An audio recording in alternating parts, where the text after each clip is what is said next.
Good morning and afternoon and evening to everyone. Before we start, I will quickly run through some administrative arrangements to ensure better quality and smooth proceeding of our virtual session. May I, may I invite all participants to mute their microphones and disable their cameras. For your information, this webinar is on the record and it is being recorded. As a brief outline, we will begin our webinar with two opening remarks by Under Secretary General Izumi Nakamitsu and Mr. Dan Smith, the Director of CIPRI. Then our panelists will make their presentations. We will then have remarks by the President-designate of the 10th NPT Review Conference. Subsequently, there will be an opportunity for a question and answer session. Distinguished panelists and all participants, 5 decades since its entry into force, the Non-Proliferation Treaty remains an invaluable instrument contributing to international peace and security. As the cornerstone of the global nuclear disarmament and nuclear non-proliferation regime, the NPT has been instrumental in supporting international efforts to curtail the threats posed by nuclear weapons and their proliferation, while not impeding the rights and access of states parties to the peaceful uses of nuclear energy. The UN Office for Disarmament Affairs, in collaboration with Stockholm International Peace Research Institute, CIPRI, is organizing this webinar on the topic of effective measures for nuclear disarmament, which constitutes a core element of the NPT as enshrined in Article 6 of the treaty. The time that we now have, due to the postponement of the review conference, can be best utilized by having constructive engagement and dialogues as we explore ways and means to better understand one another and bridge the gaps. In the context of Main Committee 1, we could begin to think about key questions such as how can we accelerate implementation of past commitments made at previous review conferences. We can also think about specific common grounds that can be developed within the Main Committee 1 to ensure progress during the review conference. On this introductory note, I wish to invite Ms. Izumi Nakamitsu, United Nations Under Secretary General and High Representatives for Disarmament Affairs, to deliver her opening remarks. You have the floor. Thank you very much, Ambassador Said Hasrin. And Mr. Dan Smith, CIPRI Director, so nice to see you on the screen. Distinguished panelists, excellencies, ladies and gentlemen. It is a pleasure to welcome you to this event, co-organized with our good friends and colleagues at the Stockholm International Peace Research Institute, or CIPRI. CIPRI has, of course, a long and storied history of thought leadership in the field of nuclear disarmament and a couple of other fields, I would say. And I am glad to have this opportunity to build on the excellent partnership between our two organizations. And it's also such a pleasure to be able to see all of my friends and colleagues from around the world on this occasion. This is the 5th webinar we have held in the lead up to the 10th review conference for the states parties to the Treaty on the Non-Proliferation of Nuclear Weapons, better known, of course, as the NPT. Although the COVID-19 enforced postponement of the review conference was, of course, a disappointment, the Heritage has provided an opportunity to engage in renewed dialogue. Each virtual event has helped maintain momentum towards the review conference, and they have been timely reminders to state parties and all other stakeholders of the myriad benefits provided by this treaty. As High Representative for Disarmament Affairs, I consider today's topic to be amongst the most urgent and important for not only securing success at the review conference, but in solidifying the ongoing relevance of the treaty. A glance at recent headlines is all that is needed, of course, to see how the dangers posed by nuclear weapons are increasing to unacceptable levels. It is not overstatement to say that due to a combination of factors, the risk of nuclear weapon use is the highest it has been since the darkest days of the Cold War. Yet there have also been some positive developments. I welcome the ongoing talks between the United States and the Russian Federation and hope that they will lead to the imminent extension of the New START Treaty by the maximum 5 years. By virtue of its legally binding commitments on all states parties, including the 5 nuclear weapon states, to pursue nuclear disarmament and its near universal membership, the NPT is the central vehicle for the pursuit of a world free of nuclear weapons.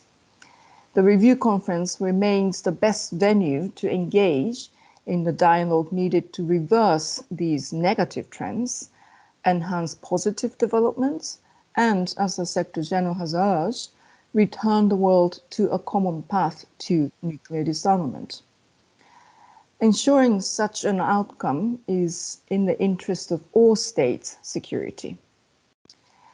It would be naive, of course, to ignore the challenges facing nuclear disarmament at this time, not least the antagonistic relationships between nuclear-armed states and the divisions between nuclear weapon states and non-nuclear weapon states. However, the review conference presents an opportunity to constructively engage on these issues and find common ground. There are multiple effective measures for nuclear disarmament that I believe the review conference can make progress on.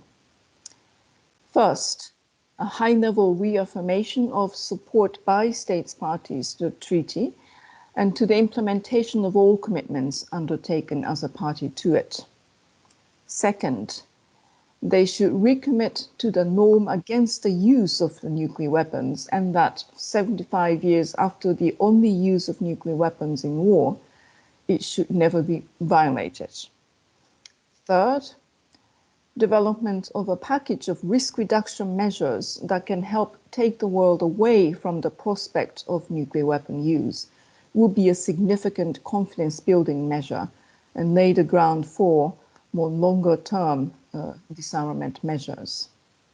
And fourth, I hope the review conference can serve as a springboard for thinking on how to address emerging nuclear weapon challenges, not least the growing nexus between technological developments and nuclear risks. I believe that these are realistic and also achievable outcomes. Failure to secure a successful outcome would not doom the treaty. It will, however, serve to undermine the value so many UN member states place on it and, in turn, devalue the review cycle as a way to not only strengthen the implementation of the NPT, but as the de facto multilateral negotiating forum on nuclear disarmament. It could further entrench the device within the treaty with long-term ramifications. So consequently, I continue to encourage all parties to approach the review conference in the spirit of flexibility and with the willingness to engage in real dialogue in order to create an atmosphere conducive to success. Through constructive, results-oriented engagement, we can strengthen this vital instrument, ensure it remains fit for purpose in the 21st century, and take steps towards a safer and more secure world and a world free of nuclear weapons. I thank you very much. Back to you. Thank you, Izumi, for your opening remarks. And now I wish to invite Mr. Dan Smith, Director of CIPRI, to deliver his opening remarks. You have the mic. You need to unmute your mic first. Apologies, I thought it would be unmuted. Thank you very much, Ambassador, and thank you also, Izumi, for your kind words. We also very much appreciate the cooperation and the work together, and this is another example of it. And Excellencies, ladies and gentlemen, I'm happy to welcome you on behalf of CIPRI to this webinar. We've been happy to work with the UN Office of Disarmament Affairs on it. I want to go back, if you will allow me, to 1970, when the treaty came into force. At that time, my institute, in its yearbook, was assessing that there was a imminent risk of 12 to 15 new nuclear weapon states joining the 5 nuclear weapon states recognized under the Non-Proliferation Treaty. And of course, there was a 6th, unbeknownst at that time, not recognized and not party to the treaty, Israel. So the risk was seen as being a trebling, perhaps, of the number of nuclear weapon states. In fact, today there are just 3 further states with nuclear weapons compared to 1970. There is 1 state that abandoned its active nuclear weapon program, South Africa, in the last stages of apartheid. And there are 3 who rejected the option of retaining nuclear weapons as the Soviet Union broke up. There was, of course, an enormous escalation in the number of nuclear warheads from 1970 until the mid-1980s, when we think there were somewhere between 65 to 70,000 nuclear warheads worldwide. But since the mid-1980s, there's been a major reduction down to under 13,000 today. So I think that the first thing that we have to do when thinking about the 10th Review Conference and entering the second half century of the treaty's life is to recognize that there have been real achievements. Nuclear non-proliferation is actually, relatively speaking, compared to the dangers that existed at the time, a success story. Our nuclear arms reduction, quite dramatic scale, has been proven to be possible. These real achievements, as Izumi pointed out, as I think we are all aware, are now at risk. And this means that they need to be protected. And we must protect what has been achieved in part by building on those achievements and going further. I think we all understand, don't we, that there has been a serious political deterioration in the context of the nuclear weapons and nuclear arms control, nuclear disarmament. The uncertainty about the renewal of the US-Russian New START agreement, which is due to run out in February next year, is itself a reflection of a crumbling of bilateral arms control between Russia and the United States of America in the last few years, affecting the Intermediate Nuclear Force Treaty and also conventional forces.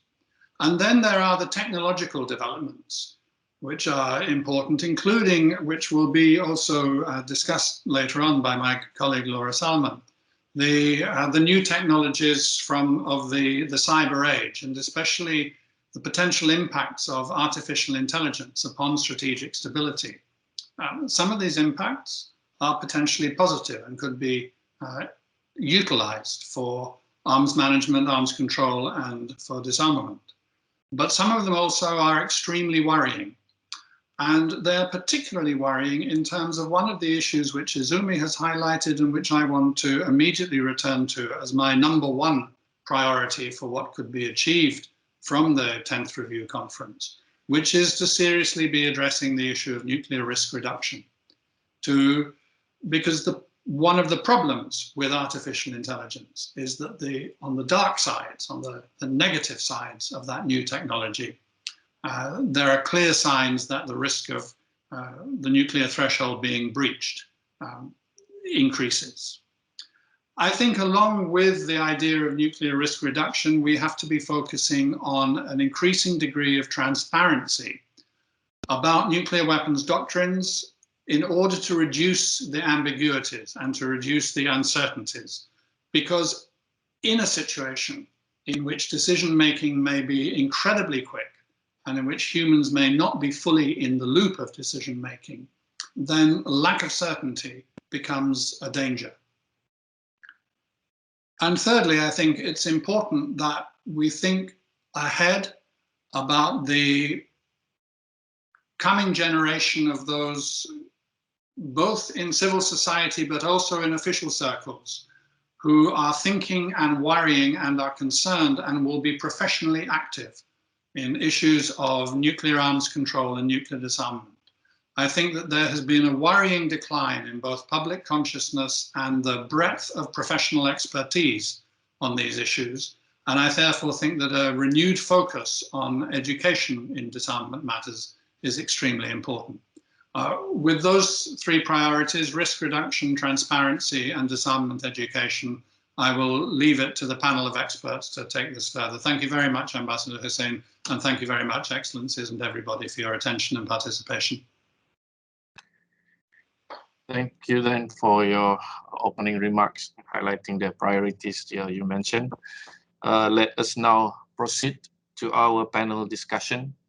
To ensure that we have some time for question and answer session, may I request for all the panelists to make their presentations within 10 minutes each. To begin our panel discussion, I wish to welcome Ambassador Fu Chong, Director General of the Department of Arms Control and Disarmament at the Ministry of Foreign Affairs, China, for his presentation. You have the microphone, sir. Thank you, Ambassador. First, let me start by thanking UNODA and CIPRI for inviting me to this webinar. This year is an important year for NPT. It marks the 50th anniversary of the entry into force of the treaty and also the 25th anniversary of its indefinite extension.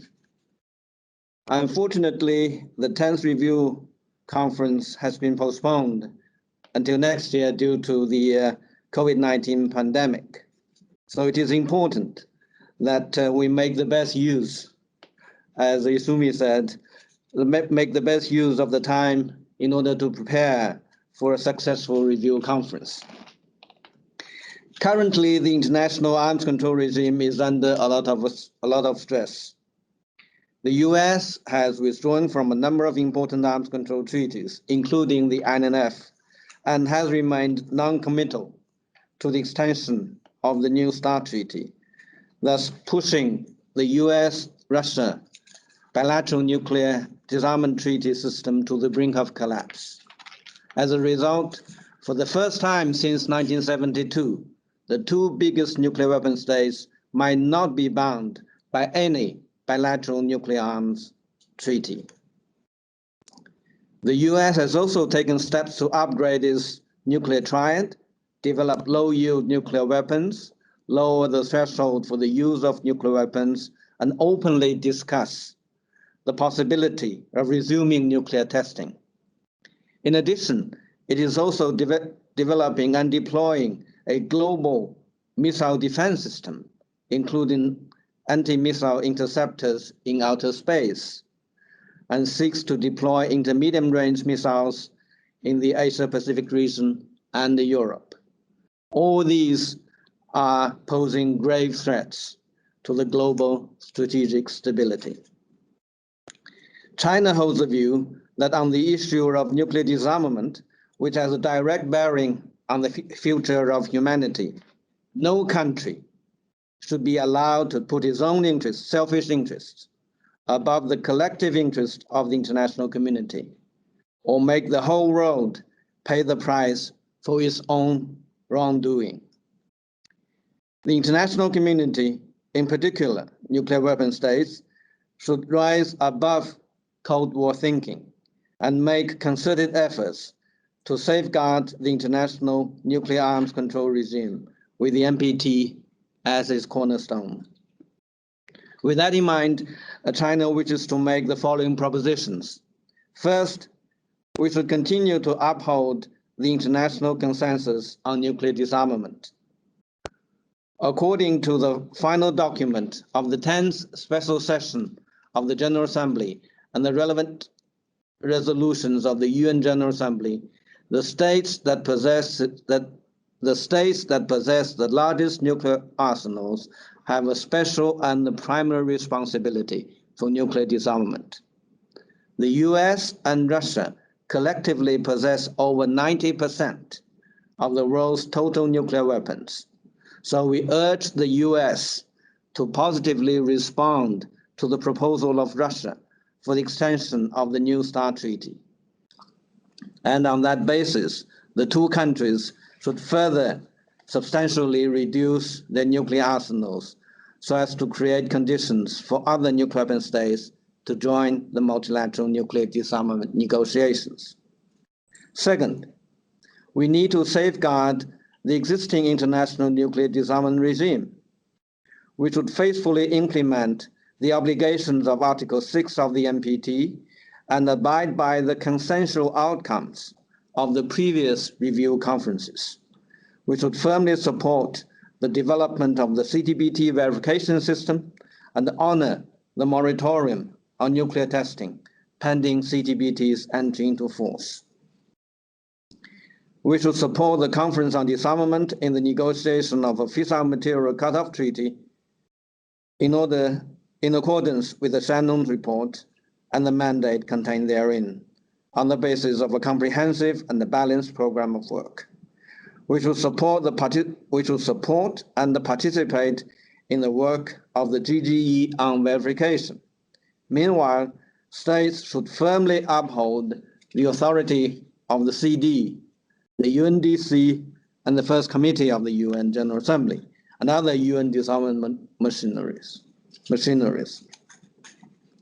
Third, we should diminish the role of nuclear weapons in national security doctrines.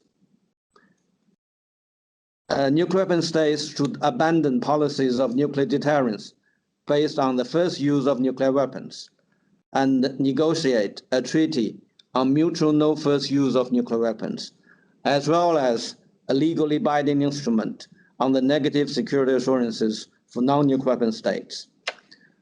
Relevant nuclear weapon states should put an end to their policies and practices of nuclear umbrella and nuclear sharing, and withdraw all their nuclear weapons deployed in other countries back home.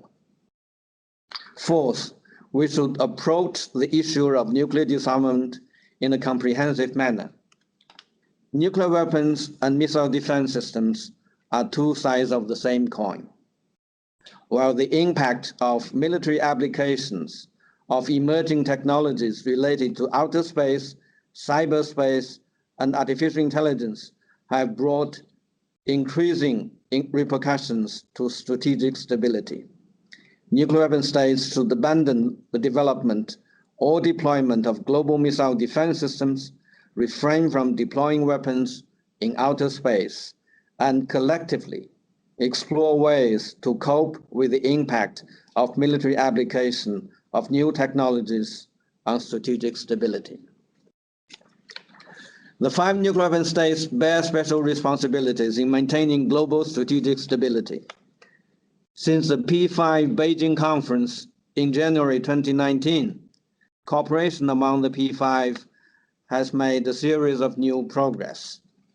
At China's initiative, the P5 agreed to make dialogue on nuclear policies and nuclear doctrines a standing agenda item and has carried out several rounds of consultations among experts. I fully agree with what Dr. Dan Smith has just mentioned on the importance of the certainty of enhancing the certainty in terms of the nuclear doctrines and nuclear policies. The 5 nuclear weapon states, sorry, I've lost the track of my speaking notes.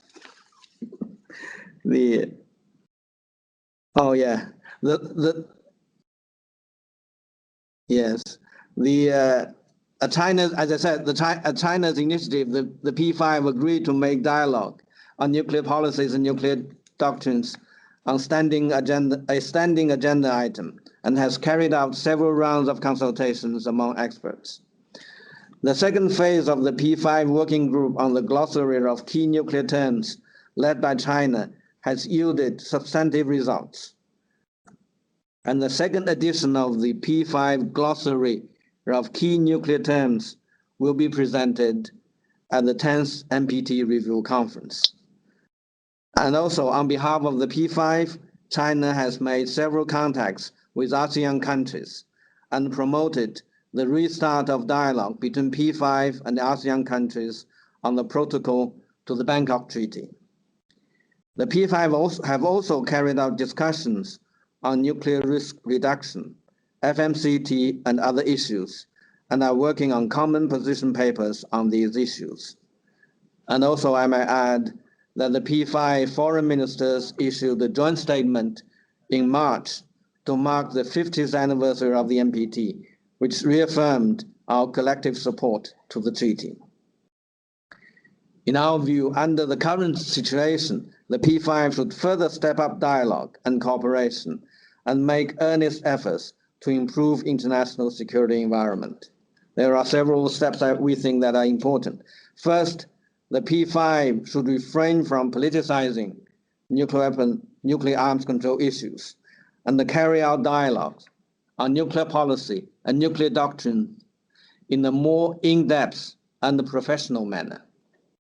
Second, the P5 should reaffirm the formula that a nuclear war cannot be won, thus must never be fought.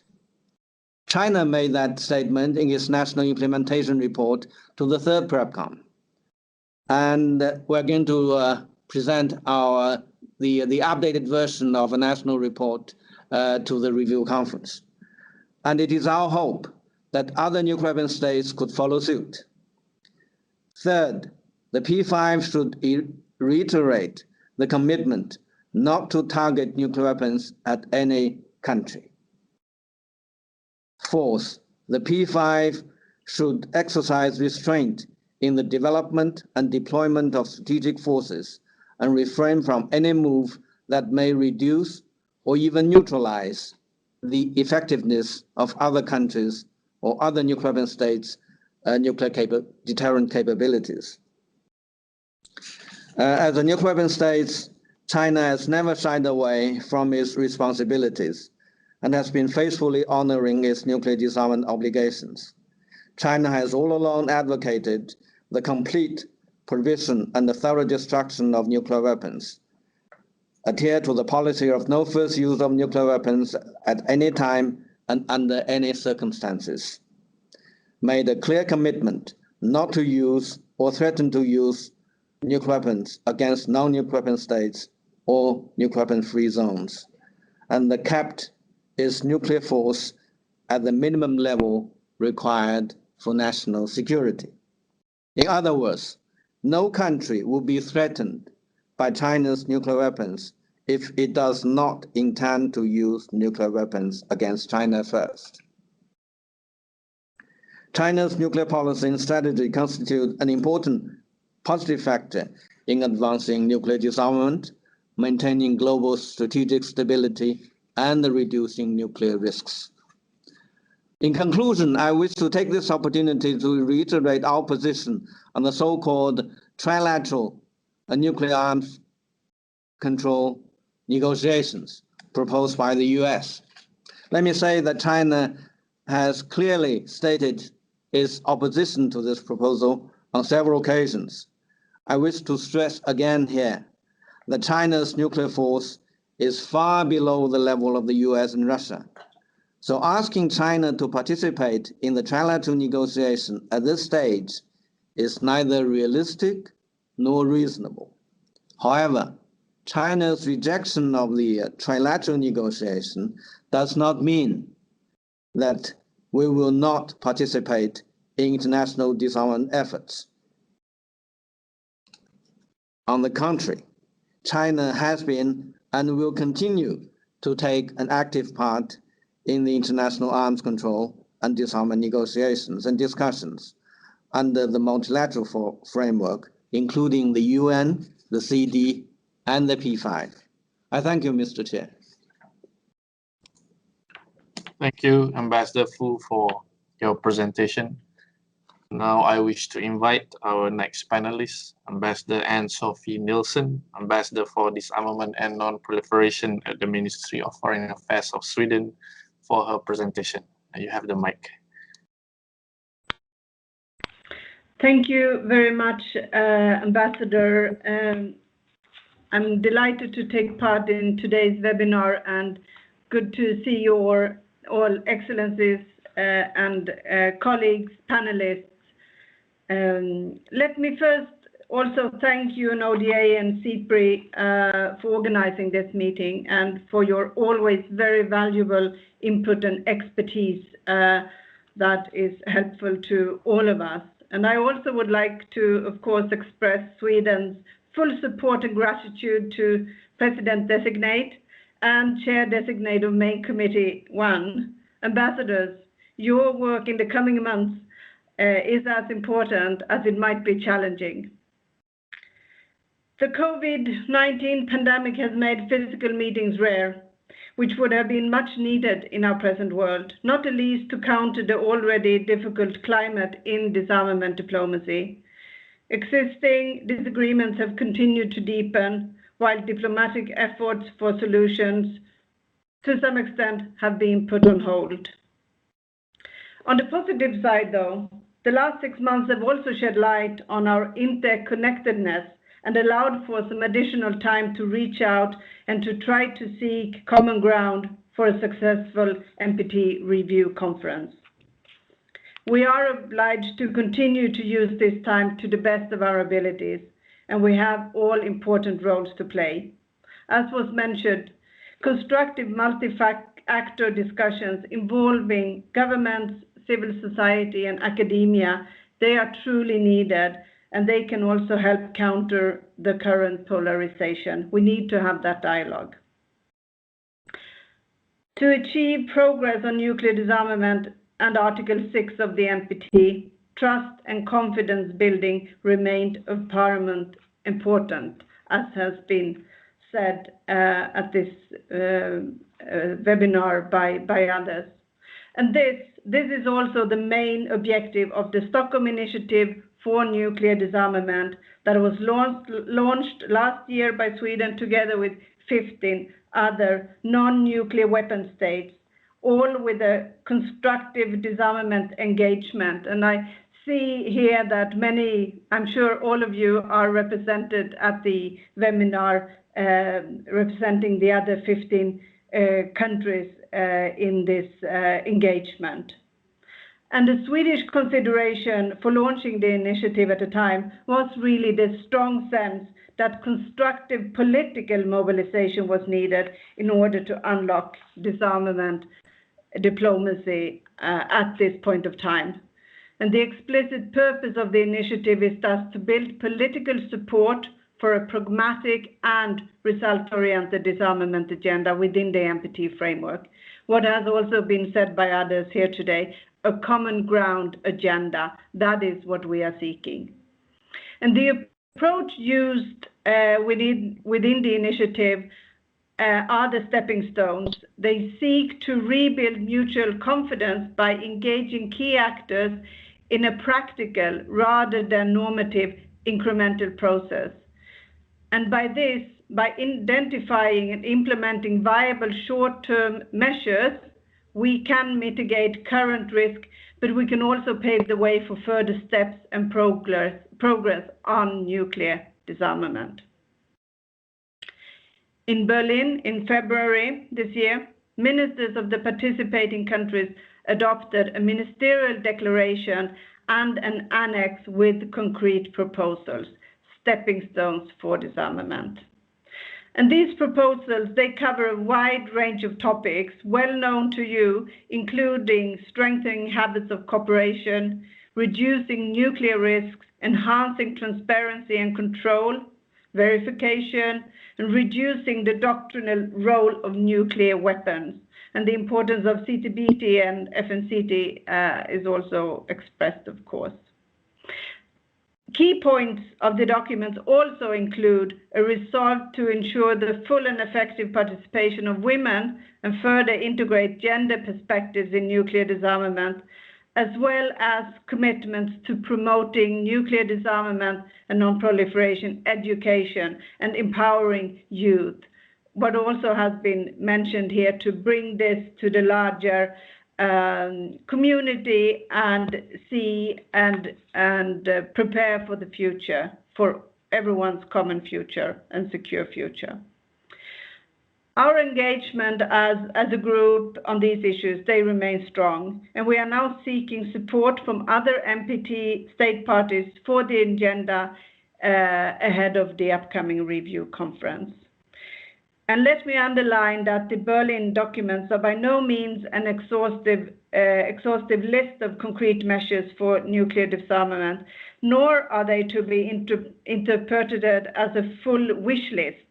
Rather, as I mentioned, we see these documents as realistic suggestions for measures that can be taken now, being important now, but also pave the way for significant progress further down the road. It is a common ground agenda agreed by us as being also diverse but constructively engaged group of countries. That in itself shows that agreement is possible, even in these challenging times. And as such, we hope and believe that this agenda will be seriously considered and acted upon and discussed, which is also what we ask for from all NPT state parties, including the nuclear weapon states. And we really look forward to further dialogue in this regard ahead of the conference itself. Because if state parties can unite behind such an agenda at the review conference, it really would demonstrate the resilience and the credibility of the treaty framework to the benefit of all. And nuclear weapon states, of course, have a special responsibility. And we hope that the P5 process that has also been referred to today, that this will lead to concrete deliverables at the review conference. And Sweden also calls on the US and Russia to extend a new start and support discussions on a broader follow-up on agreement, also including China. I would also like to take the broader picture and point out another tool at our disposal in disarmament, and that is the Secretary General's Agenda for Disarmament. This, which offers a way to put disarmament in the broader context of global security and Agenda 2030, and take a look forward. And Sweden is therefore also champion for two topics: promoting dialogue for nuclear disarmament, that we're also doing today, and promoting full and effective participation of women in decision-making processes and multilateral disarmament platforms. The SDGs, why I'm mentioning the SDGs initiative is that it is, of course, highly relevant in substance, but perhaps even more so, it constitutes a means to defend and to seek to, here and now, strengthening multilateralism in our field. And finally, Ambassador, as I started out, the current polarization and paralysis of multilateral disarmament framework needs to be taken seriously. Long-established norms on nuclear disarmament, non-proliferation, arms control, and nuclear testing, they are being challenged, as is the integrity of multilateral institutions and its cooperation. This development is deeply, deeply worrying and dangerous, and it needs to be reversed. For the sake of our common security, we must uphold the norms and the acquis that have served us so well for decades and continue to build upon it in order to move forward. And in that sense, progress is and must be possible. With a strong political will and a forward-looking mindset, we can help unlock disarmament diplomacy and deliver upon our commitments. And we should not lose the time, and we should do our thorough preparations for the upcoming meeting, and we should include a constructive exchange and dialogue, seeing the other's perspective, but also moving forward together. Thank you so much. Thank you, Ambassador and Sophie Nielsen, for your presentation. May I now invite our next panelist, Ambassador Muhammad Koba, the Deputy Permanent Representative of Indonesia to the United Nations in New York to make your presentation. Silakan Bapak. Thank you, Ambassador. And thank you, UNODA and CIPRI, for organizing this seminar. Allow me to start with the strategic environment and the latest developments that should inform our discussion. We are witnessing or even involved in many significant developments that relate to the NPT. This year, we mark the 50th anniversary of the entry into force of the NPT. Had it not been for the COVID-19, we would have probably finished the review conference. The environment is challenging, not least due to the COVID-19 and its effects. We are unfortunately witnessing the abrogation of many arms control agreements and retrogression in terms of implementation of disarmament commitments. While the total number of nuclear weapons has decreased, these weapons continue to be strategically placed in the security doctrines of nuclear weapon states, as well as states that are under nuclear security umbrellas. We are seriously concerned that instead of focusing on their disarmament obligations, the nuclear weapon states continue to modernize their nuclear arsenal. On the positive side, at least from the non-nuclear weapon states perspective, 44 countries have so far ratified the Treaty on the Prohibition of Nuclear Weapons, the TPNW. And some are in the process of ratifying, so let's keep our finger crossed. Now, against the backdrop, the preservation and advancement of the proposal of the NPT becomes more important. All NPT parties must focus fully on fulfilling their treaty obligations under all three pillars in a balanced manner. A full implementation of the NPT and its agreed review conferences outcomes will best assure the treaty's credibility. We are convinced that tangible disarmament will not only strengthen the legitimacy for non-proliferation efforts, but that it will also build a more conducive environment to address a number of other international challenges effectively. Now let's talk about the obligation of the nuclear weapon state and the non-nuclear weapon state. The non-nuclear weapon state have fulfilled their part of the commitment of not acquiring or even dismantling their nuclear weapons infrastructure. Some, including Indonesia, have even gone further to abide by the more stringent additional protocol of the IAEA. On the other hand, the nuclear weapon states in general have not met their obligation under Article 6 of the NPT. The collapse of numerous instruments among nuclear weapon states on international arms control, such as the INF, and the uncertainty of the future are in direct contradiction to the first part of the Article 6. Lack of progress in disarmament is also taking place with regard to effective measures on nuclear disarmament because of inadequate political will in the nuclear weapon state and related trust deficit among state parties. Many conditionalities are put forward before any disarmament measures that hampers its implementation. And how can we even talk about effective measures if no measures are taken? I'm sorry. The next point that I would like to make is the priorities and concrete steps that we need to take. While continuing to maintain its principal position to reject any backtracking of commitment under the NPT, Indonesia sees it important that state parties open up and seize the low-hanging fruits for disarmament, especially in this tense environment. Practical and concrete steps forward toward the right direction are essential.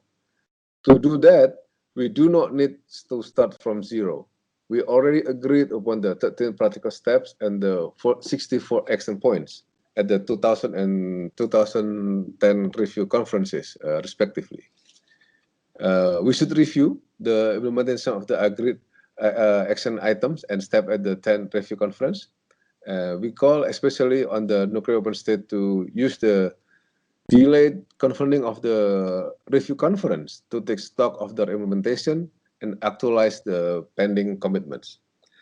Now, allow me to highlight some of the key disarmament commitments that are of high priority.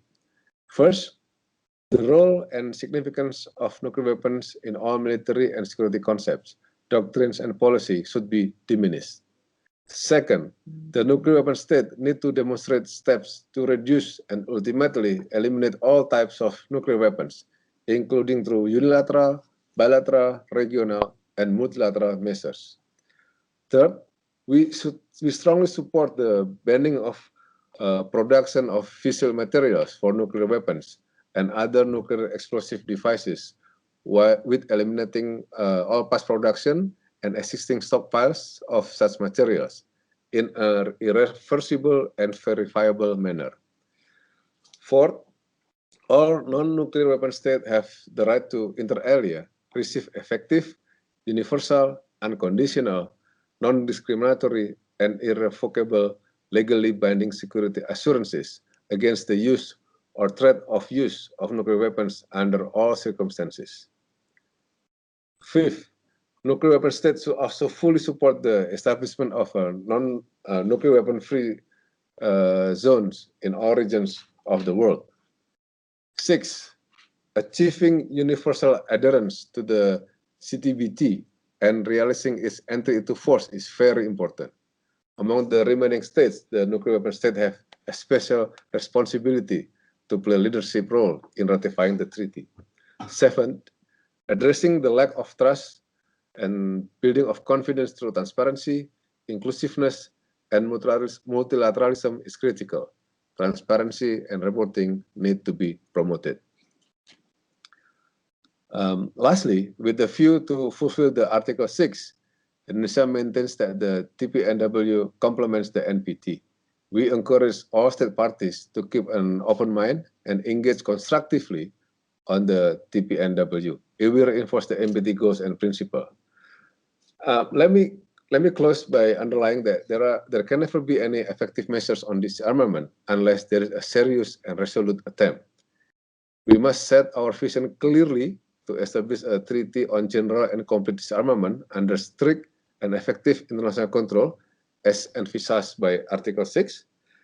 Achieving that vision requires us to start with practical and concrete steps, which should not be perceived as concession vis-a-vis disarmament goals. On the other hand, the nuclear weapon state needs to play a leadership to meaningfully implement the commitments agreed upon in the previous 1995, 2000, and 2010 conferences. It has to be done now so that we can find a common ground on the upcoming REFCON. Thank you, moderator. Terima kasih. Thank you, Ambassador Muhammad Koba, for your presentation.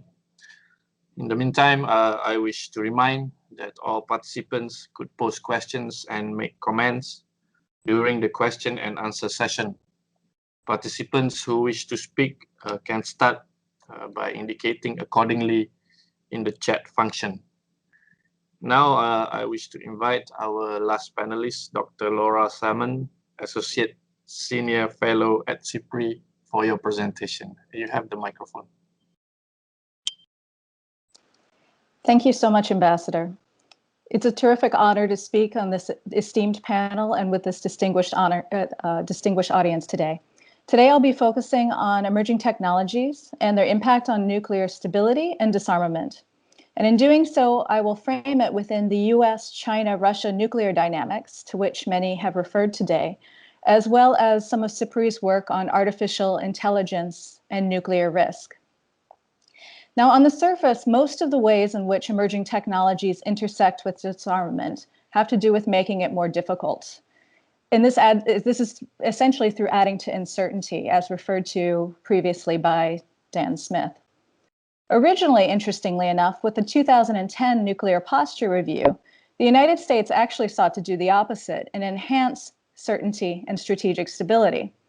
At the time, US officials maintained that platforms like conventional prompt global strike and missile defense would aid in reducing the salience of nuclear weapons and enhance disarmament efforts, since they would render nuclear weapons less effective and eventually obsolete. In essence, they argued that they were sending a clear message to China and to Russia about US acceptance of mutual vulnerability and a willingness to reduce the role of nuclear weapons. However, as we've seen with the reaction to these programs, as echoed, of course, in the comments today by Ambassador Fu Cong, combined with technological advances on the part of countries like Russia and China, and I just cite a few, Russia's development of such platforms as Avangard hypersonic glide vehicle, the Poseidon nuclear-powered and nuclear-armed unmanned underwater vehicle, as well as China's DF-ZF hypersonic glide vehicle with the potential for nuclear delivery in the future, Sharp Sword GJ-11 stealth unmanned combat aerial vehicle, or UCAV, and even integration of AI under military-civil fusion, or Junminronghe. The reaction to the United States and China and Russia has been quite the opposite of what the United States expected. Moreover, I think we're witnessing a very interesting phenomenon where the US is actually responding now to Russia and China and its perception of what is occurring in those countries. We see this in full force with the 2018 Nuclear Posture Review, where we see discussion, of course, and even execution of US deployment of low-yield submarine-launched ballistic missiles and low-yield submarine-launched cruise missiles in the future. So I would argue that the unraveling of disarmament is only likely to accelerate with such US, Russian, and Chinese advances. Keeping this in mind, SIPRI just completed a 2-year project on AI, and its focus was on machine learning and autonomy and their impact on nuclear risk. We held 4 workshops and scenario building exercises that engaged military, political, technical, and academic experts in Stockholm, Beijing, Colombo, and New York to discuss dynamics and scenarios in the Euro-Atlantic, East Asian, and South Asian regions. And many of our findings pointed to the uncertainty that I mentioned at the outset. And I'll just cite a few of the destabilizing impacts, of course, of introducing these emerging technologies. Emerging technologies undermine remote sensing and deterrence at sea. They can also exacerbate conventional and nuclear entanglement, as I mentioned with some of these platforms we see emerging. They complicate issues regarding missile defense and anti-access area denial. They can enhance autonomous nuclear weapon delivery, notably via unmanned aerial vehicles, unmanned underwater vehicles, and hypersonic glide vehicles, which of course the countries I mentioned are developing. They can exacerbate the potential for an AI capability race that contributes to modernization of nuclear arsenals, which of course runs completely contrary to disarmament. And they can accelerate changes in nuclear policy, such as shifts in no first use, launch on warning, and greater automation of nuclear launch and decision-making. However, through our research, we also found that there are stabilizing elements from emerging technologies. Some of these stabilizing impacts that I would highlight, because I think they're important for what our aims are with disarmament, actually the most important among these actually has to do with new tools for monitoring and verification of arms control and disarmament. But they can also, of course, provide faster and more reliable early warning and ISR, which has to do with nuclear decision makers' situational awareness. They can engage in protection and maintaining nuclear infrastructure against cyber and physical attack or system failure. And they can enhance more survivable delivery systems for second strike capability. So in other words, they increase the level of stability, ostensibly, or at least of increasing countries' sense of security at some level. However, where I think we need to place the most emphasis has to do with monitoring and verification of arms control and disarmament. So this leads to the question of which forum best suits this discussion and implementation of these stabilizing impacts. To this end, SIPRI investigated a host of unilateral, bilateral, trilateral, and multilateral mechanisms with over 160 regional experts.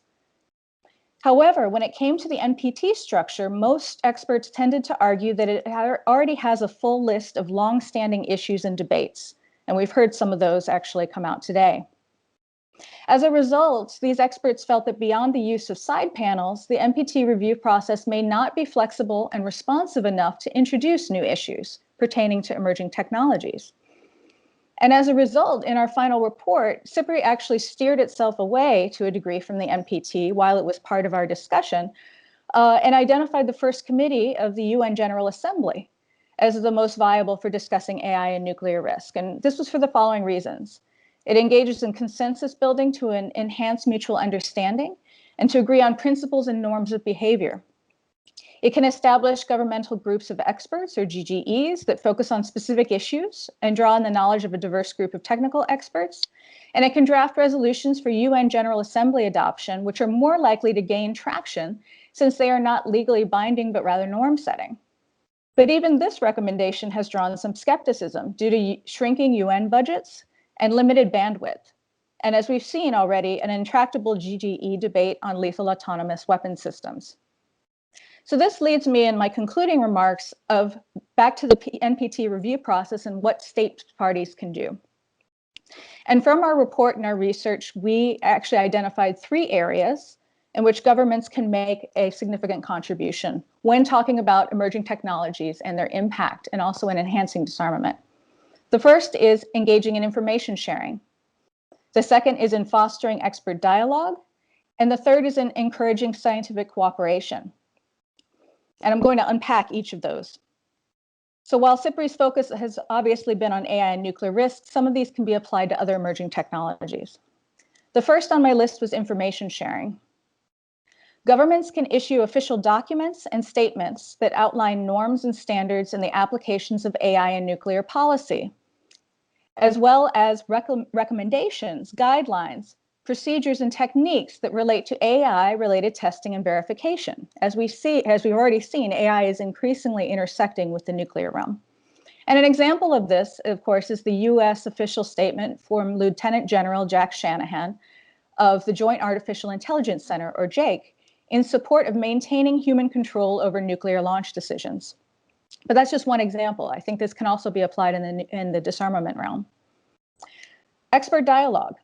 Governments can support convening of Track 1, Track 1.5, and Track 2 events that allow for discussion of definitional and technical issues related to emerging technologies and the NPT. At the Track 2 level, workshops, conferences, and side panel discussions do play an important role. And I'd cite the example of the permanent mission of Japan to the UN, which very graciously supported CIPRI's side panel at the 2019 NPT PrepCom on this very topic of AI and nuclear risk. Without that support from the Japanese government, we would not have been able to host that event. The Track 1.5 level, government and civil society can translate some of the products of Track 2 into more actionable policy ideas. And here I'd cite the example of these very workshops that CIPRI ran on AI and nuclear risk. When we held these in East Asia, South Asia, and the Euro-Atlantic, we had both official and non-official participation. We even had representatives from various MFAs and even MODs, including the Chinese MFA. So I'm very happy to see their participation in this discussion today. And at the Track 1 level, of course, this consists of dialogues and closed meetings in which risk mitigation measures can be negotiated and potentially agreed upon. Obviously, this is the highest level. And the example that's been repeatedly cited today of New START negotiations between Russia and the United States are key in this factor. And where I would introduce emerging technologies and the importance of them in this discussion is that Russia has already shown an interest in discussing the inclusion of hypersonic glide vehicles. That's very extremely important for the intersection of these fields. And the final section I would talk about is scientific cooperation. As mentioned at the outset, arms control and disarmament verification hold the most potential for positive applications of emerging technologies. And while there are barriers to state-to-state scientific cooperation in many areas, and we particularly see this occurring between China and the United States right now, there are still signs of willingness to engage on such topics and as applications of AI and verification on arms control. And I'll give you just 5 examples. Governments can invest in research on and testing and evaluation of AI and nuclear safety, as well as in preventing access and misuse of AI technology by non-state actors, and in mitigating the potential for unintended accidents. Generally speaking, things pertaining to non-state actors, unintended accidents, are areas in which countries can agree to cooperate.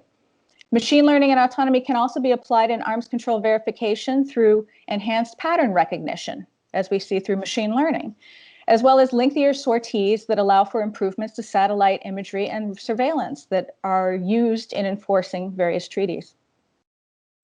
AI can also be applied in nuclear forensics. And here I would actually cite the terrific work that's being done by China's State Nuclear Security Technology Center. There's a perfect example of this type of work of AI and nuclear forensics, and they're being engaged by Vertec, IAEA, Princeton University, and NTI. So you see some US organizations on that list as well. AI can also be applied in protection of critical infrastructure, from cyber attack and intrusion through improved algorithms for whitelisting and blacklisting.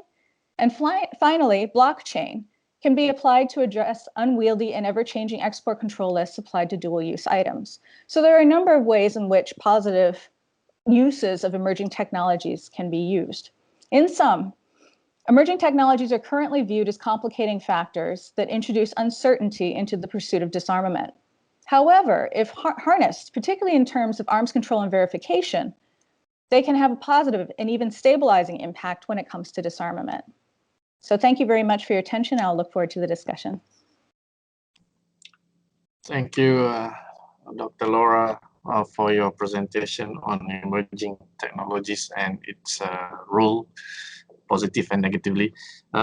We have heard various insights and perspectives from our panelists. I now wish to invite Ambassador Gustavo Slavinen, President-designate of the 10th NPT Review Conference, to deliver his remark. Thank you, Said. High Representative Nakamitsu, CIPRI Director Dan Smith, distinguished panelists and moderator, Excellencies, distinguished delegates and participants. I want to express first my sincere thanks to the UN Office for Disarmament Affairs and CIPRI for arranging today's event, and to our speakers for providing such an excellent insights into these very important and complex issues. I also wish to avail myself of this opportunity to express my condolences to all those suffering during this terrible pandemic. The COVID-19's ramifications have been wide-ranging, including the postponement of the 10th Review Conference. But perhaps one small bright spot has been the ability to hold conversations such as this. Today, we have been able to engage with one another on an issue central not only to the NPT's continued relevance, but one of the most pressing concerns for international peace and security, and the security of all people. I share the concerns we have heard today about the increasingly dangerous potential for the use of nuclear weapons. I know that they are also deeply held by state parties. I also appreciate the frustrations held by many at the slow pace of efforts to reduce these dangers, including implementation of previously agreed to disarmament commitments. As we approach the 10th NPT Review Conference, we face a nuclear context full of enduring challenges, from the link between nuclear risk and technological developments, such as those in cyber and outer space, to the eroding nuclear arms control regime and the complexities of an increasingly multipolar nuclear world. The 10th Review Conference is an opportunity to confront these challenges head-on. Since its entry into force 50 years ago, the NPT has been uniquely positioned to address the dangers posed by nuclear weapons, primarily because all state parties have assumed a responsibility to do so under Article 6 of the treaty. Now, throughout this pandemic-enforced hiatus, I have continued to consult with state parties about their priorities for the review conference and how to create the basis for agreements. So it is not surprising that during those consultations, several state parties have strongly expressed that advancing Pillar 1 of the NPT remains a top priority, and that it is seen as a key to success. Nor it is surprising that there are clear divergences over how to make progress. However, I have also heard some of what I'm calling green shoots of convergence, areas where there may be fertile ground for practical steps on nuclear disarmament. I believe there are several areas in which we can make progress, many of which have been discussed today. These include commitments to reinforcing norms against the use and testing, and to accelerate implementation of outstanding commitments and obligations, especially those given at previous review conferences. I see opportunities to achieve near-term gains, such as practical risk reduction measures, enhanced transparency and reporting, and to consider how to grapple with the nuclear technology nexus. But by rebuilding trust and confidence, such outcomes could help lay the ground for long-term measures and gains in the achievement of a world free of nuclear weapons. As I have consistently said, as President-designate of the 10th Review Conference, it is not my role to decide what an outcome should look like or what it must contain. That is entirely the responsibility of state parties. But it is my job to try and facilitate a balanced and a meaningful conclusion to the review conference, one that looks forward as well as back and seeks to advance implementation of the treaty across all three of its mutually reinforcing pillars: disarmament, non-proliferation, and the peaceful uses of nuclear energy. So in the coming months, I will keep encouraging state parties to use this hiatus to work together to develop those areas of convergence and ideas to strengthen the NPT, so that, as High Representative Nakamitsu said at the very beginning, the NPT remains fit for purpose as a cornerstone of the disarmament and non-proliferation regime, while ensuring the benefits of the peaceful uses of nuclear energy and a pillar of international peace and security. So in concluding, let me say that events such as today add critical thinking and insights that can help grow those green shoots that I have begun to see. Thank you very much. Thank you, Ambassador Savinan, for your remarks. We now move to the question and answer session. We have about 18 minutes for Q&A.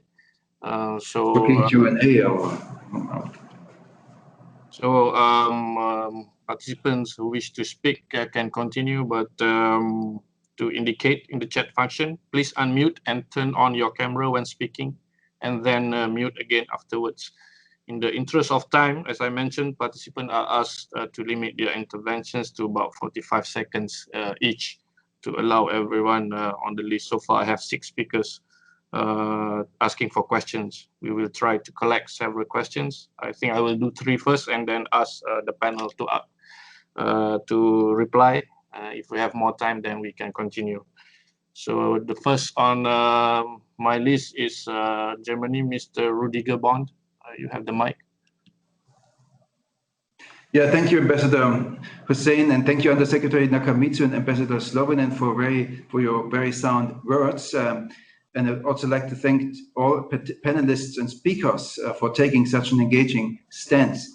3 short remarks from Germany's perspective. Yes, of course, the postponement of the review conference is an opportunity that we must seize. It means more time for active diplomacy, more time to foster mutual understanding, more time to bridge the gaps on nuclear disarmament. We value the impetus given to the P5 dialogue under Chinese and UK chairing. There is additional time now for the P5 to yield concrete results before the REFCON and make progress in a variety of disarmament efforts, from FMCT to nuclear weapon-free zones. My second point, now is the time to reduce nuclear risks, and the REFCON should acknowledge the work already undertaken in this regard. It might also give guidance for concrete measures, from restraint and transparency to more far-reaching steps. Doctrines, postures, and technological trends that enhance the risk of miscalculations should also be addressed. We support the suggestions to anchor nuclear risk reduction in the NPT review cycle. But let me be clear, nuclear risk reduction must serve nuclear disarmament, not replace it. There can be no backtracking from previous commitments. Our commitments must be reconfirmed against the background of today's security challenges and underpinned with practical measures. And my last point, let us turn the focus back on meaningful steps that can realistically be taken today. That is the very rationale of the Stockholm Initiative. Earlier this year, the foreign ministers of the initiative proposed 22 concrete measures, stepping stones that would put us back on the road of nuclear disarmament. These stepping stones were already mentioned by my Swedish colleague. And needless to say, the extension of the New START is the single most important step that can be taken today as a basis for further reductions and for broader arrangements in the future. We welcome the recent dynamic in the US-Russian talks, and we encourage both sides to move on. Finally, I'd like to stress one thing. While nuclear weapon states bear special responsibility, there is a lot that non-nuclear weapon states can do and can contribute. Germany is fully committed to making such contributions. Thank you very much. Thank you. Now I give the floor to Mr. John Hallam.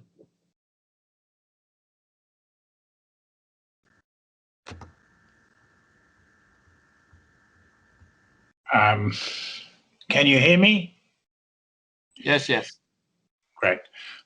Well, first of all, I wanted to compliment the meeting on the prominence of nuclear risk reduction. As you all know, I've been working on that for a number of years.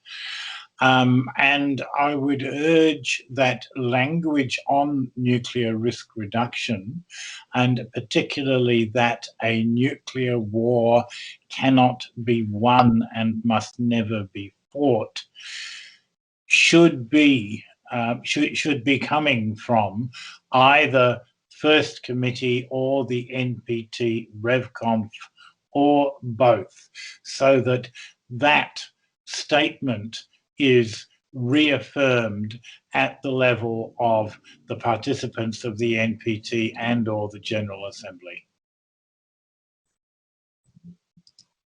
Thank you for the comments and questions. Now I give the floor to Ambassador Kazuhiro Nakai.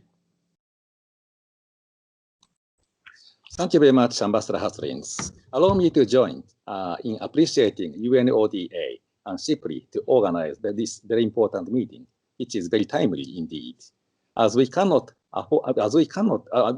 must deliver the tangible and concrete outcomes concerning the Pillar 1s in the coming review conference. It is this seminar is very indeed timely to accelerate the preparation, substantial preparation for the meeting. Also, I'm very encouraged to see there appear to be some issues on which panelists and participants are commonly stressing. They are the nuclear risk reductions, transparencies, educations, FMCT, and others. I think it is worth considering what modality of outcome or how best we can develop the tangible and concrete deliverable from those possible common denominator. The issue I mentioned are the one Japan is proposing and pursuing from the first committee nuclear disarmament resolution last year, and we are proposing the updated proposal in this coming first committee too.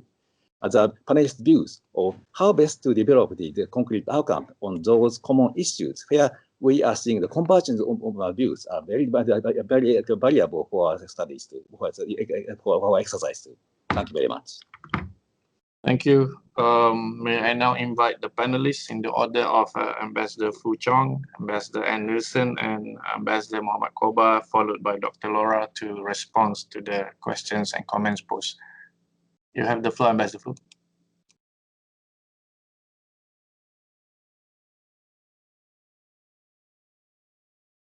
Thank you, Ambassador, for giving me the floor again.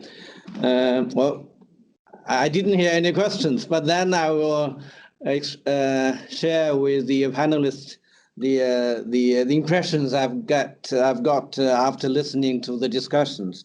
I think that frankly speaking, I'm very encouraged by the discussions. I see a lot of agreements emerging from this discussion. I can only wish that our RevCom can be as productive as this panel discussion. And I fully agree with many of the points raised by other speakers. I see that all of us seem to agree that it is important to uphold the arms control treaty regime. And for instance, both the bilateral ones and also the multilateral ones. And the most pressing issue is the extension of the New START Treaty. And I think that is the takeaway. That is a message I take away from this discussion. And I'm also very encouraged by the emphasis that nearly all the speakers have put on the issue of nuclear risk reduction. And I fully agree with the speaker that we need to reconfirm this famous formula that a nuclear war cannot be won, thus must not be fought. We think that under current circumstances, this formula is taking on new importance. And I hope that this message could be shared more broadly within the NPT community. And also, I'm very supportive of the idea that it is important to have transparency in nuclear doctrines, and especially in an age of great uncertainties, both because of the geopolitical developments and also because of the emerging technologies. So in order to reduce the risk of a nuclear conflict, I think having a certain and transparent nuclear doctrines are a must for the nuclear weapon states in order to keep peace. And also, I think that in terms of the nuclear doctrines, I think it is important to emphasize the norm against the use of nuclear weapons. And as a first step, China has been advocating that the nuclear weapon states should commit themselves to unconditional no first use. And I think we want to hear more, actually, as a nuclear weapon states, we want to hear more advocacy of this issue from the non-nuclear weapon states. I think this issue is, again, has assumed more importance at this age of tension. And also, I fully agree with the points raised concerning the emerging technologies, and especially their potential impact on stability. And I think this is a new issue, but it is a very pertinent one. And I think that in the framework of the NPT, if we can give more time and energy to this issue, I think it is very worthwhile. Thank you. These are my takeaways from this discussion. Thank you. Thank you, Ambassador Fu. Ambassador Ann Nielsen.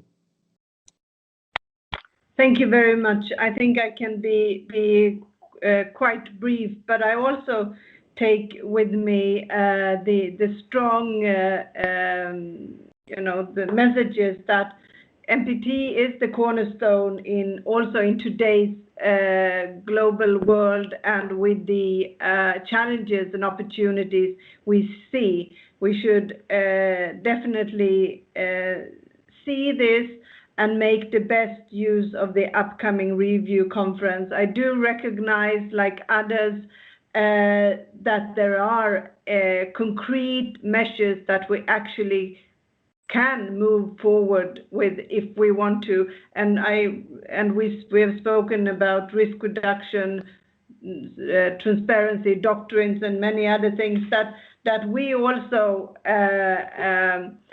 that are also part of our stepping stones approach. So I feel confident that with an active diplomacy, as my German colleague said, there is a way to actually be at the positive setup at the upcoming review conference. We just need to work constructively, see each other's perspective, and try to meet on that road. Thank you. Thank you, and Mr. Muhammad Koba. Thank you, Excellency. I mean, if we need to start with concrete steps that will support the goals, the disarmament goals. On transparency, for example, the disarmament verification mechanism should be strengthened, especially by involving the non-nuclear weapon state. There should also be a provision of capacity building, which would facilitate the establishment of an inclusive and credible verification mechanism. Also, the need to emphasize increased transparency by nuclear weapon state on their nuclear weapons capabilities and steps to disarm and dismantle. Ambiguity about their nuclear capability and intention could lead to miscalculation that can potentially lead to conflict or even trigger proliferation. Another possible low-hanging fruit is to pursue an early agreement on the negative security assurances as another necessary professional measures. While there are some divergent views on this issue, in principle, I think there's a widespread concurrences on the urgent need to reach agreement on NSA. Thank you, Excellency. Thank you, Ambassador Muhammad Koba. Dr. Laura, you have the mic. Thank you so much. And I've learned a tremendous amount from this distinguished panel today. I just wanted to build, if I may, briefly upon some of the comments about concrete deliverables, particularly coming out of Germany, Japan, China, Indonesia. I'm heartened to hear this, particularly as they pertain to emerging technologies and nuclear risk. I would just argue, and this is from a track 2 level perspective, I think it's really important that we frame disarmament more broadly, right? I think that obviously within the NPT, there are a set group of aims, pillars, and ways to achieve them. However, it's broader than the track 1 level. And so for that reason, I think that through these track 1.5 dialogues in particular, where you have both official and non-official voices in the room, I found those to be the most effective for actually informing some of the debate at your level, at the ambassadorial level. So it's about how to get there. One of the things and one of the big takeaways and one of the aims of our project is really been to engage regional perspectives. So it's not just the same group of people or even countries having this discussion. We broadened this out even beyond nuclear weapon states into non-nuclear weapon states to have them sitting at the table to offer their concerns about escalation dynamics and some of the things that they may face in the future. Because if you don't take those into consideration, the destabilizing trends, then you can never get anyone to a point where they agree to give up nuclear weapons, right? Because everyone feels they're at risk.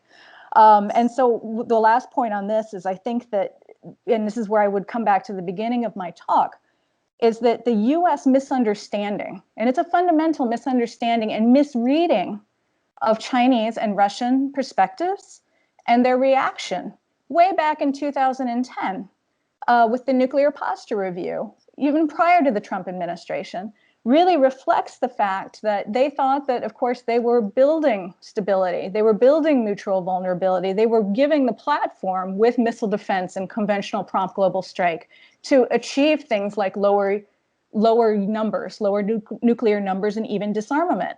But as we've seen, the opposite has started to occur. And now even the United States is reacting through this misunderstanding to the other countries as well, right, with its most recent nuclear posture review.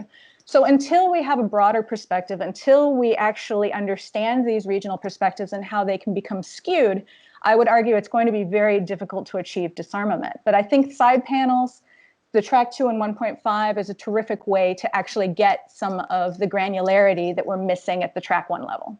Thank you. Thank you, Dr. Laura. Okay, we move to the next round. I will take 5 and then we'll give the panelists for a quick wrap up. First, Nicholas Plattner from Switzerland, followed by Tony from Mexico, Claudio Leopold after that, Mr. Jonathan Granoff, and Alan Ware.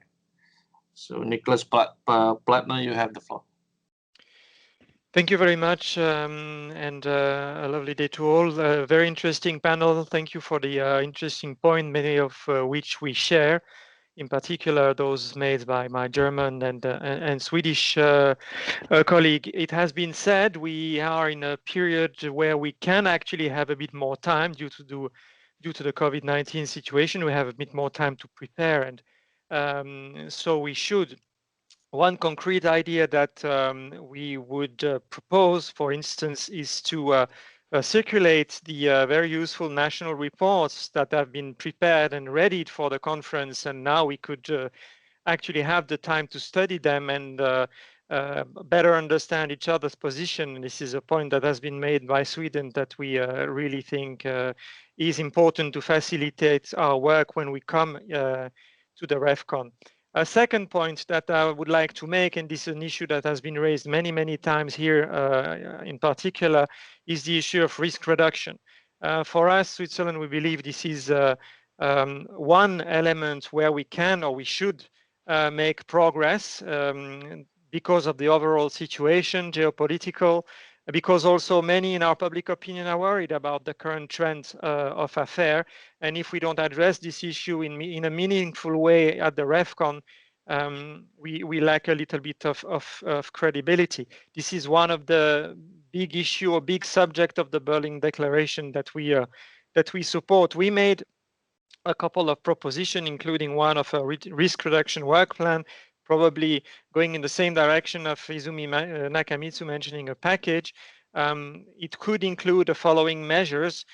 First of all, a declaratory commitment by all NPT states against any use of nuclear weapon, the form, of course, of which can be very much debated. The second point would be a call on the nuclear weapon state to continue and deepen the discussion on strategic stability in the P5 format. Third point would be a more concrete commitment by nuclear weapon states, individually, bilaterally, or collectively, to develop practical measures to reduce the risk of the use of nuclear weapons, either intentionally, by miscalculation, or by accident. And finally, and last point, whatever we call, we find in terms of measures, etc., what the REFCON can agree upon, it must be more more work than just paper, and that should be part of a process for the next cycle to work.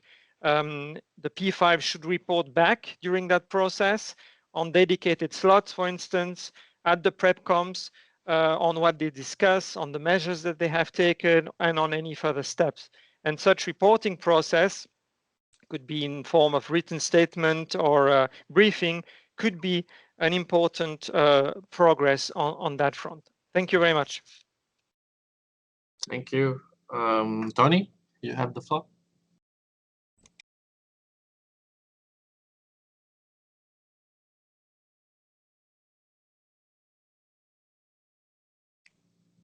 Tony from Mexico. Tony, you appear to be muted.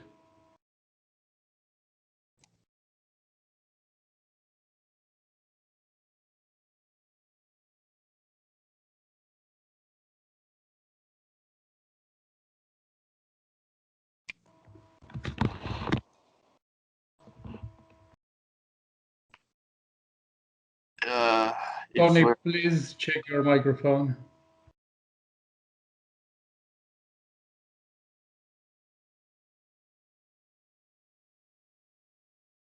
Maybe we should move to Brazil first.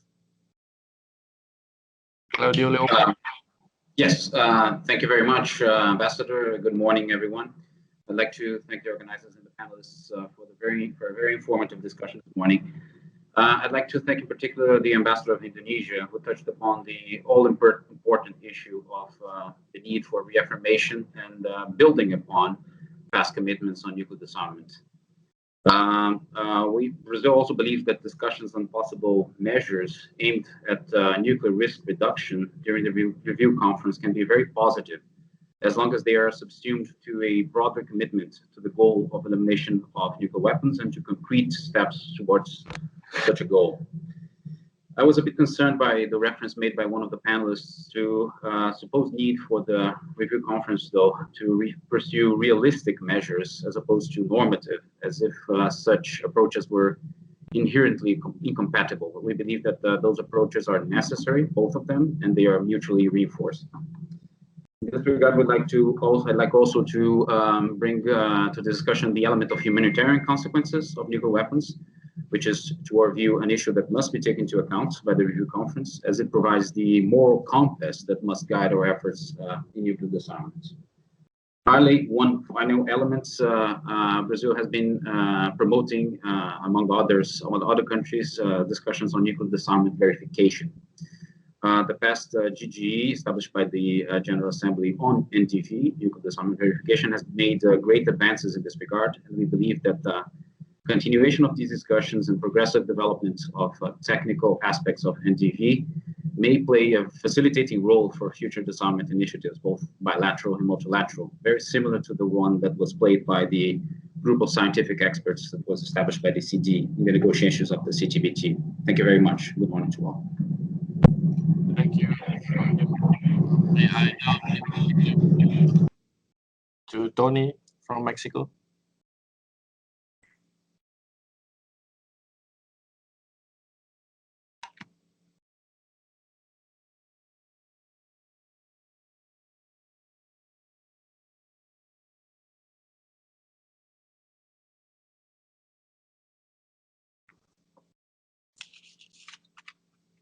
If we're still having problem, then maybe we go to Jonathan Granoff.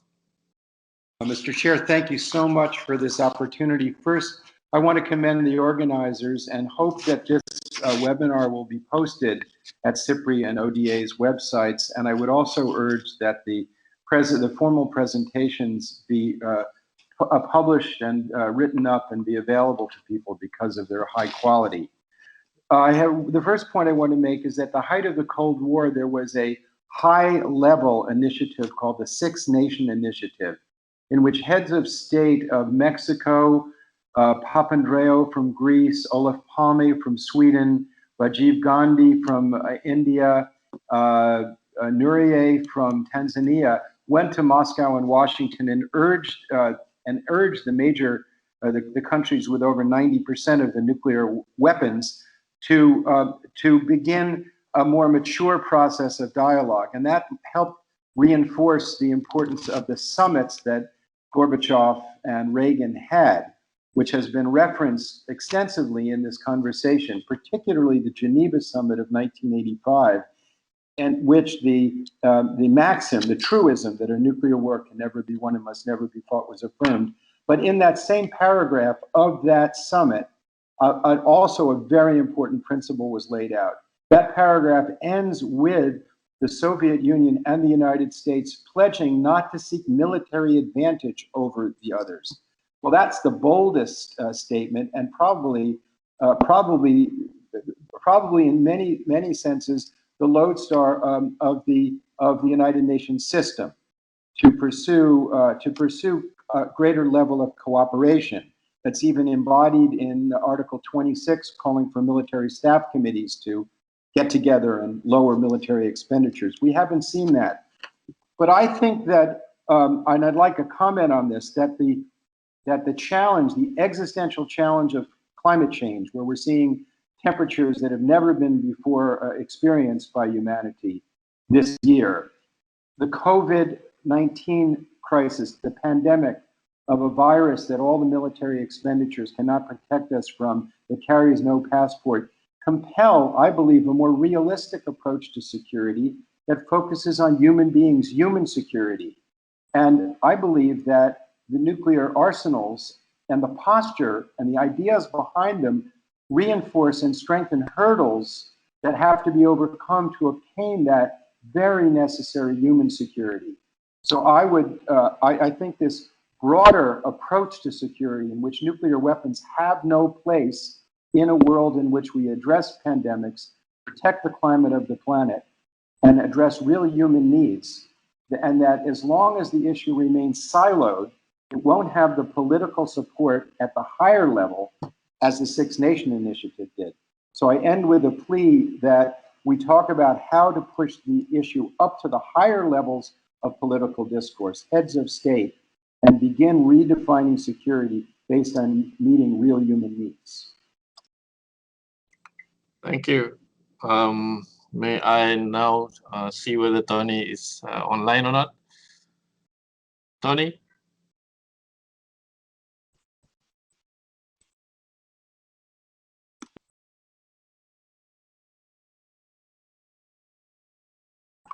Okay, if not, we should move to Miss Alan Webb first.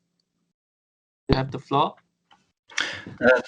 Thank you very much, Mr. Chair, and I echo the comments made by others of the value of this conversation. Thank you for facilitating this. I'm Alan Ware from the Global Coordinator of Parliamentarians for Nuclear Non-Proliferation and Disarmament. I have a comment and a question to the panelists. It's about the nuclear weapons industry, which is a key driver of the nuclear arms race. Very powerful driver. They lobby for nuclear modernization and increase nuclear weapons budgets. They support think tanks that promote nuclear threat and use policies. Indeed, they thwart the democratic process with the amount of funding that they have to be able to influence governments and parliaments and congresses. So question is, how can the NPT states parties reduce the lobbying power of the nuclear weapons industry and help to move the conversion of the bloated nuclear weapons budgets and investments to support instead public health and the sustainable development goals? And would it be possible for more state parties of the NPT to follow the examples of Liechtenstein, New Zealand, Norway, and Switzerland, all of whom have divested either pension funds or sovereign wealth funds, other public funds, and even national banks from the nuclear weapons industry? Thank you.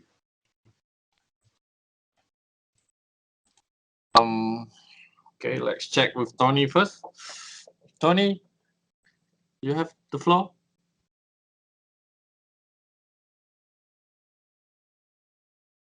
Well, if not, I think we have moved beyond the time. I would like now to invite all the panelists for their final words. The Ambassador Fu, if you have any more to add.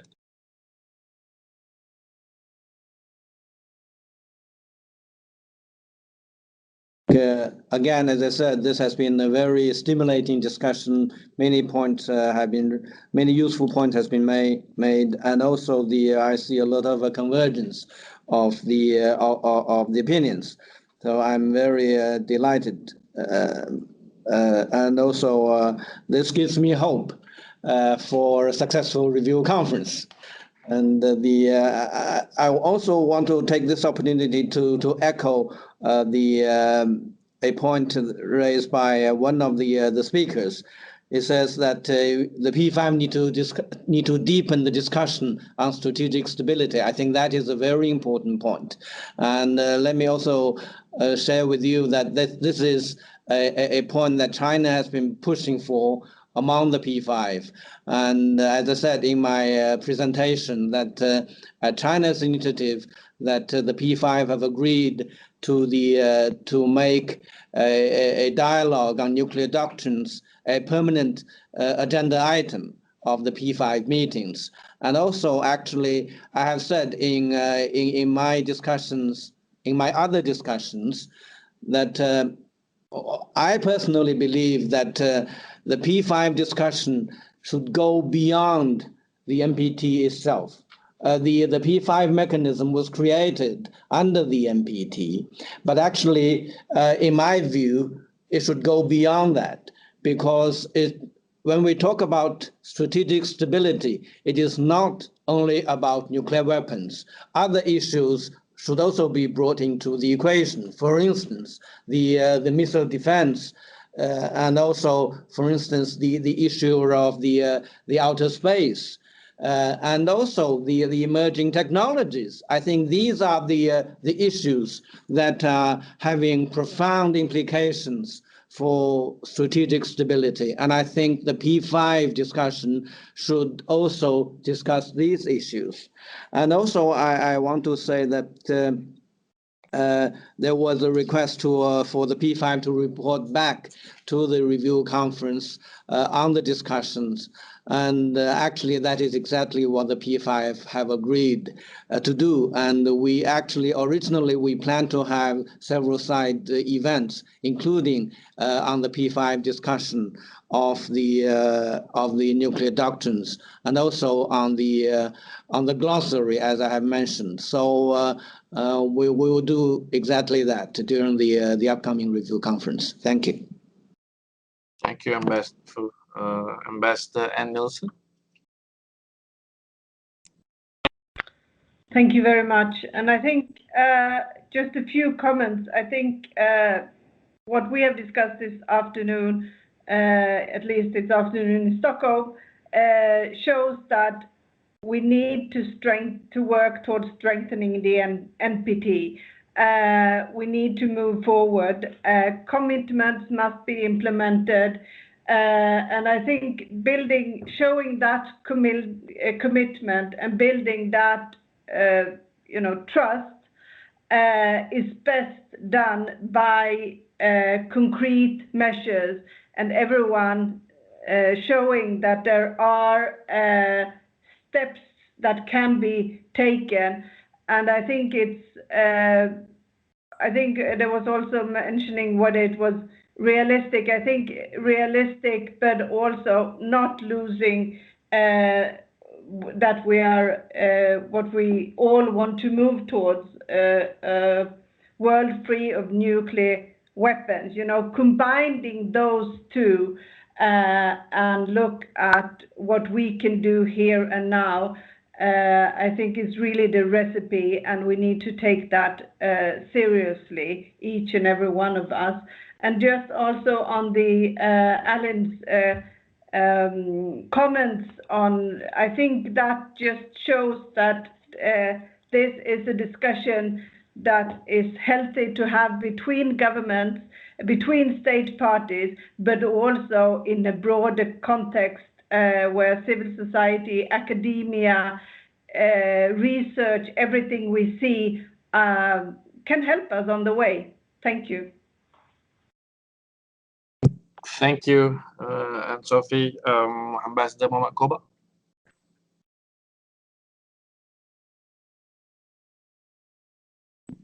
Thank you, Ambassador. What I'm hearing from this discussion is that state parties which belong to different groupings in NPT discussion do actually have some commonalities. I want to reiterate that pursuing practical steps should be seen as a step into the right direction toward the normative goals of disarmament. It is really promising, and I hope that we can continue this kind of discussion to find a common area where progress in disarmament can be made. And Indonesia stands ready to contribute toward a successful conference under the leadership of Ambassador Slovinen. Thank you, Ambassador. Thank you. Dr. Laura? Yes, thank you so much. Recognizing, obviously, that the time is an issue, I'll just make my comments brief. Terrific comments from everyone today. Once again, a tremendous learning experience. One thing I would just emphasize in trying to bridge the concrete measures that have been discussed today with things like postural declarations, pledges that have been also discussed, the normative side. I really think that to get there, I'd like to see, at least from my perspective and from the research we've done, I think it's important to make a connection between the two. In other words, when a country makes a pledge on any level, whether it be disarmament, to no first use and otherwise, it's extraordinarily important that the technical side backs that up, right? If a country is developing certain platforms that do not back up that pledge, right, or if they're engaged in activities that do not back up that pledge, then of course this starts to undermine all of the postures, doctrines, and pledges that are out there. And so I would argue that if we want to enhance the verifiability of disarmament and also the buy-in, frankly, from nation states, it's very important that we actually work towards uniting the two. So in other words, a declaration of no first use or otherwise, if you want to universalize that, that has to be tied into what is being developed at the weapons level by these countries. If you divorce the two, then those pledges, unfortunately, are just going to fall by the wayside and other countries won't believe them. That's the first point. The second point is that someone mentioned nuclear industry, which I thought is a very important point. One of the challenges we encountered with our CIPRI project, and I mentioned military, political, academic, technical experts were all in the room. We had a very hard time getting industrial experts to the table.